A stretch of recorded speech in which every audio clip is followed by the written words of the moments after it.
ये खबर KR मंगलम university द्वारा प्रस्तुत की गई है। क्या आप जानते हैं कि आप हर साल कितना तेल खा रहे हैं? ज़्यादा तेल खाने से सिर्फ सेहत नहीं, देश का खजाना भी लुट रहा है। हम अपनी ज़रूरत का आधे से ज़्यादा खाद्य तेल विदेशों से खरीद रहे हैं। अगर यही हाल रहा तो आने वाले सालों में बीमारियां और बढ़ जाएंगी। नमस्कार, मेरा नाम है अंशुल शर्मा और आप देख रहे हैं दैनिक जागरण। आज बात हमारी रसोई की। रसोई में उस चीज़ के बारे में जिसके बिना खाना बनाना नामुमकिन सा लगता है। वो है खाद्य तेल यानी कुकिंग ऑयल। प्रधानमंत्री नरेंद्र मोदी ने लोगों से खाद्य तेल का कम इस्तेमाल करने की अपील की है। ये सिर्फ एक फिटनेस मंत्र नहीं है, बल्कि देश को दोहरे नुकसान से बचाने की एक बड़ी कोशिश है। आज हम आपको बताएंगे कि कैसे ज़्यादा तेल खाना आपकी सेहत और देश की अर्थव्यवस्था दोनों को बर्बाद कर रहा है।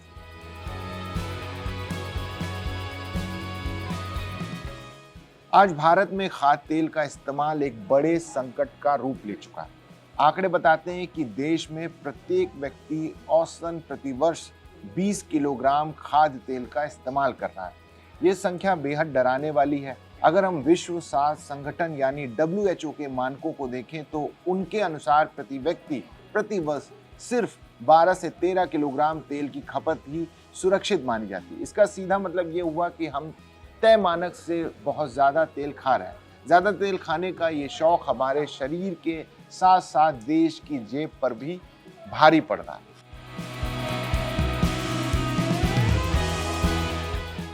जब हम ज़रूरत से ज़्यादा तेल का उपभोग करते हैं तो इसका सीधा असर हमारे शरीर पर पड़ता है। देश में हार्ट अटैक, मोटापा और ब्लड प्रेशर जैसी गंभीर बीमारियां बहुत तेज़ी से बढ़ रही हैं।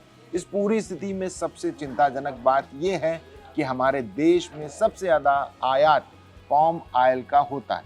पाम ऑयल में वसा की मात्रा बहुत अधिक होती है। डॉक्टरों और विशेषज्ञों के अनुसार पाम ऑयल को स्वास्थ्य के लिए बिल्कुल भी ठीक नहीं माना जाता है।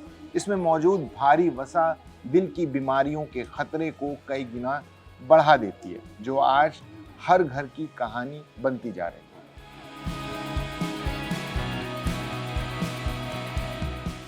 प्रधानमंत्री बार बार लोगों से खाद्य तेल के इस्तेमाल में कटौती करने की अपील कर रहे हैं। ऐसा इसलिए क्योंककि पिछले 6 दशक में हमारे देश में तेल की खपत कई गुना बढ़ चुकी है। अगर हम पीछे नज़र डालें तो वर्ष 1960-61 में प्रति व्यक्ति प्रति वर्ष तेल की खपत सिर्फ 3.2 किलोग्राम थी। इसके बाद वर्ष 2000-2001 तक ये बढ़कर 8.2 किलोग्राम तक पहुंच गई। लेकिन आज के वक्त में ये सारे रिकॉर्ड तोड़कर 20 किलोग्राम के पार निकल चुकी है।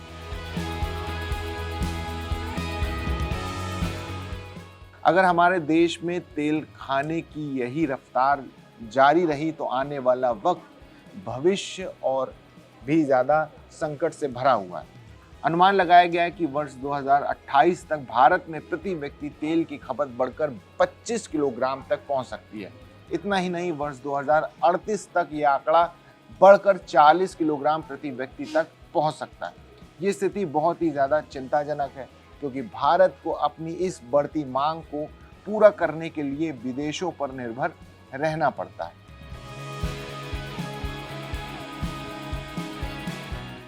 भारत अपनी जरूरत का लगभग 57% खाद्य तेल विदेशों से आयात करता है। इसका सीधा असर देश की अर्थव्यवस्था पर पड़ता है।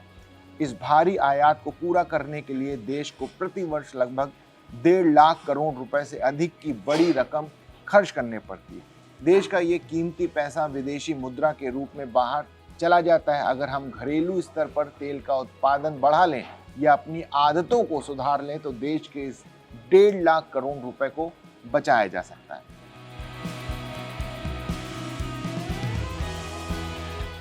वर्ष 2022-23 के आंकड़े बताते हैं कि देश में खाद्य तेल की कुल खपत 292 लाख टन तक पहुंच चुकी है।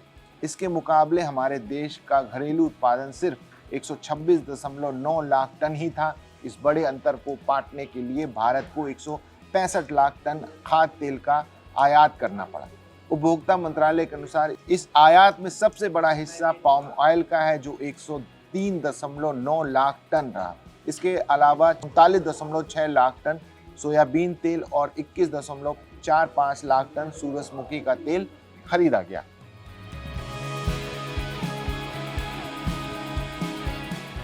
इस बड़ी चुनौती से निपटने के लिए सरकार ने राष्ट्रीय खाद्य तेल मिशन को तेजी से आगे बढ़ाना शुरू कर दिया। इस मिशन का मुख्य उद्देश्य भारत को खाद्य तेल के मामले में पूरी तरह से आत्मनिर्भर बनाना है।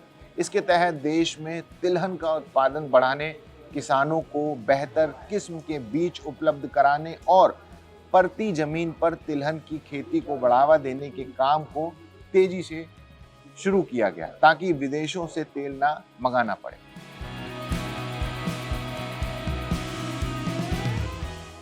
विदेशों से आने वाले तेल पर नियंत्रण लगाने और घरेलू किसानों को बढ़ावा देने के लिए सरकार ने एक बड़ा कदम उठाया।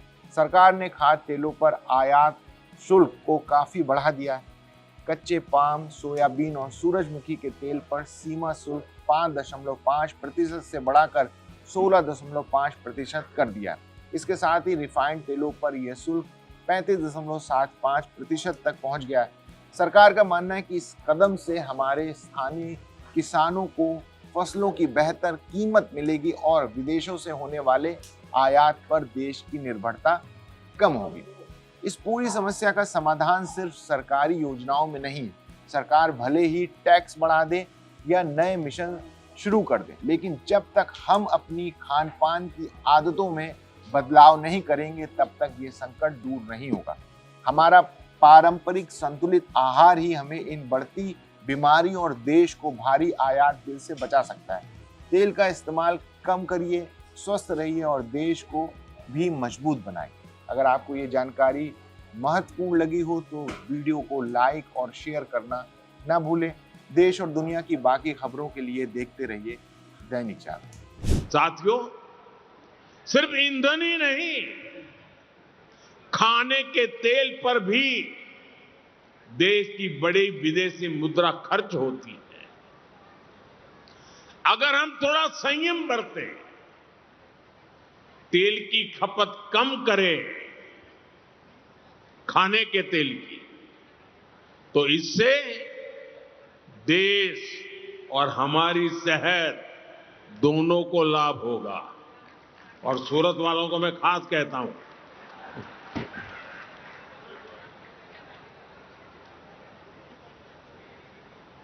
इसी तरह मैं आज समाज के सभी भाई बहनों से, मैं आपके परिवार का सदस्य हूं इसलिए आग्रह से कहता हूं, और इसमें तो आपको आगे आकर के मेरी मदद करनी पड़ेगी।